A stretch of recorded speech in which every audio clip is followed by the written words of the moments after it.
وَلَنَبْلُوَنَّكُمْ بِشَيْءٍ مِّنَ الْخَوْفِ وَالْجُوعِ وَنَقْصٍ مِّنَ الْأَمْوَالِ وَالْأَنفُسِ وَالثَّمَرَاتِ وَبَشِّرِ الصَّابِرِينَ۔ فرمایا میں ضرور تمہیں آزماؤں گا، میں ضرور تمہیں آزماؤں گا، خوف دے کر، جانوں مالوں پھلوں کی کمی دے کر، اور اگر تم نے صبر کیا تو میرے محبوب انہیں جنت کی اور میری رحمت کی خوشخبری سنا دیجئے۔ اگر کوئی نیک بیمار پڑ جائے تو اس کی اللہ آزمائش فرما رہا ہوتا ہے، اس کی اللہ آزمائش کرتا ہے، اللہ تبارک و تعالیٰ اس پر فضل فرماتا ہے، اس کی آزمائش کرتا ہے۔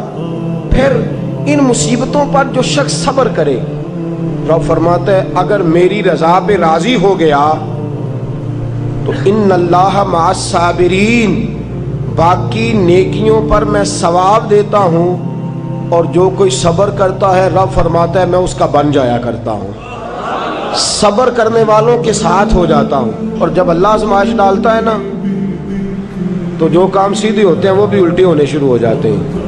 جب خدا کی طرف سے وَلَنَبْلُوَنَّكُمْ بِشَيْءٍ مِّنَ الْخَوْفِ وَالْجُوعِ وَنَقْصٍ مِّنَ الْأَمْوَالِ وَالْأَنفُسِ وَالثَّمَرَاتِ، جب اللہ کی طرف سے آزمائش آتی ہے، جب انسان پر اللہ کی طرف سے کوئی چیز نازل ہوتی ہے، آپ سونے کو ہاتھ رکھتے ہیں تو مٹی ہو جاتی ہے، آپ کسی طرف بھی، بہت سے دوست آ کے کہتے ہیں جی قدم آگے اٹھاتا ہوں جاتا پیچھے ہے، کیا کروں؟ تو میں اکثر عرض کرتا ہوں کہ تھوڑے دن قدم اٹھانا ہی چھوڑ دیں، کیا کریں؟ بیٹھ کے اللہ اللہ کریں، صبر کریں، دعا کریں۔ کچھ وقت انسان پر ایسا ہوتا ہے، تلک الایام نداولها بین الناس، جو اللہ نے انسان کے دن بدل کے رکھنے ہوتے ہیں، کچھ وقت ایسا ہو، پھر ایک وقت آتا ہے کہ وہی انسان مٹی میں ہاتھ رکھتا ہے تو اللہ اسے سونا بنا دیتا ہے۔ رب آزمائش کرتا ہے، رب آزماتا ہے۔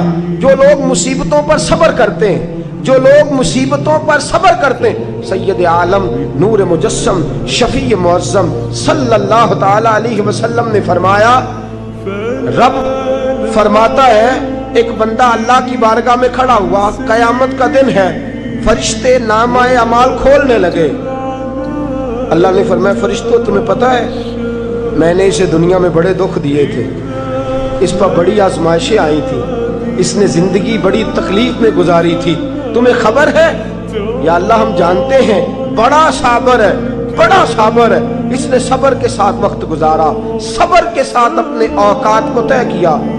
رب فرماتا ہے جو اتنا صبر کرے میں اس کا نامہ اعمال ٹٹولوں، اس کا نامہ اعمال کھولتے ہوئے مجھے شرم آ رہی ہے، سارا کچھ لپیٹ دو اور بغیر حساب کتاب اسے جنت میں داخل کر دو۔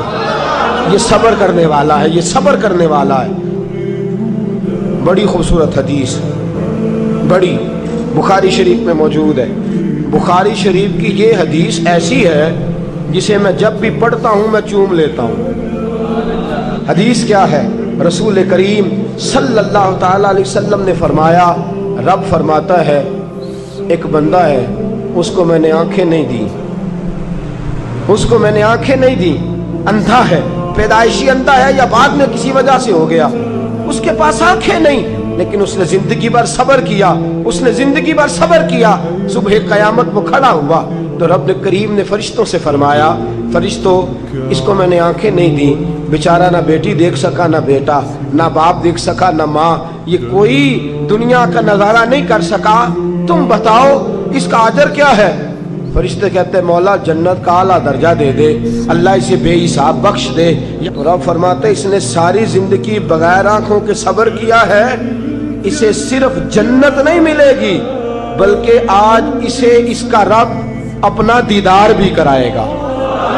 فرمایا قیامت میں لوگ جنت کے نظارے کریں گے اور یہ اللہ کا دیدار کرے گا، اس کو رب کریم کے جلوے دکھائے جائیں گے، اس لیے کہ یہ صابر رہا۔ اور میرے اعلیٰ حضرت فاضل بریلوی رحمۃ اللہ علیہ فرماتے ہیں جو صابر ہوتا ہے نا، توجہ ہے آپ کی، میری بات کی سمجھ آ رہی ہے؟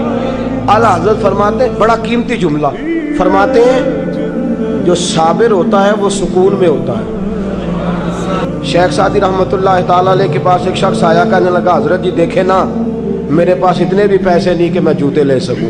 وہ فرمایا صبر کر اللہ دے گا۔ کہنے لگا جی صبر ہی کیا ساری عمر، اس نے جوتے لینے کے برابر بھی پیسے نہیں دیے، ننگے پاؤں پھر رہا ہوں۔ شیخ سعدی رحمۃ اللہ تعالیٰ علیہ نے اس کا بازو تھاما، ایک گھر میں لے گئے، دروازے پہ دستک دی، گھر کا مالک باہر آیا، اس نے دونوں طرف بیساکھیاں پکڑی ہوئی ہیں، ٹانگیں تو ہیں پر پیر ہی کوئی نہیں۔ فرمانے لگے بتا یہ اچھا ہے کہ تو؟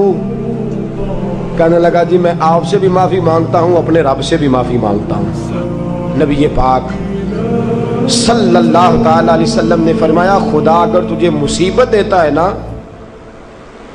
اور ان مصیبتوں پر جب اللہ تجھے قیامت میں اجر دے گا تو تیرا دل چاہے گا کاش سکون ہوتا ہی نہ، آزمائشیں ہی آزمائشیں ہوتی، تو وہ اجر دیکھے گا۔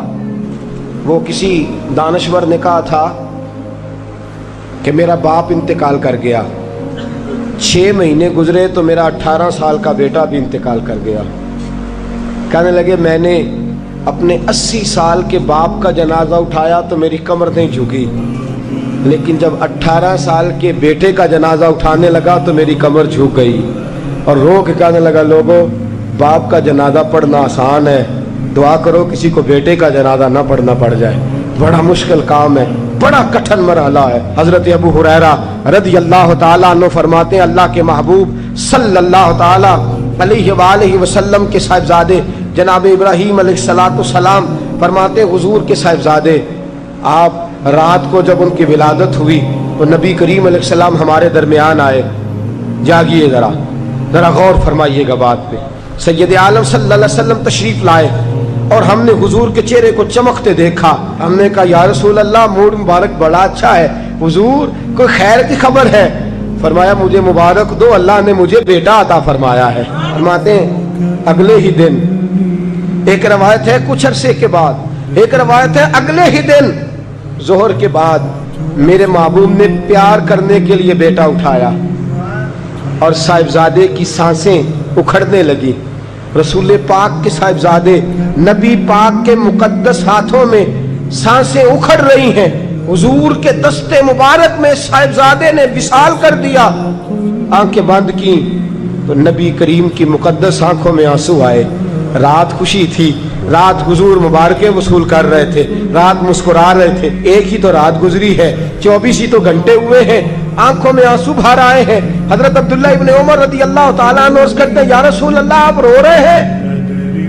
حضور صاحبزادے کا انتقال ہوا تو رو رہے ہیں؟ نبی رحمت صلی اللہ تعالیٰ علیہ وسلم نے فرمایا عبداللہ دل میرا غمزدہ ہے، آنکھوں میں آنسو ہیں، پر میں اپنی زبان سے وہی جملے کہوں گا جس سے میرا اللہ راضی ہوگا، میں کوئی بے صبری والی بات نہیں کروں گا۔ اور یاد رکھیے مصیبتیں اللہ کے پیاروں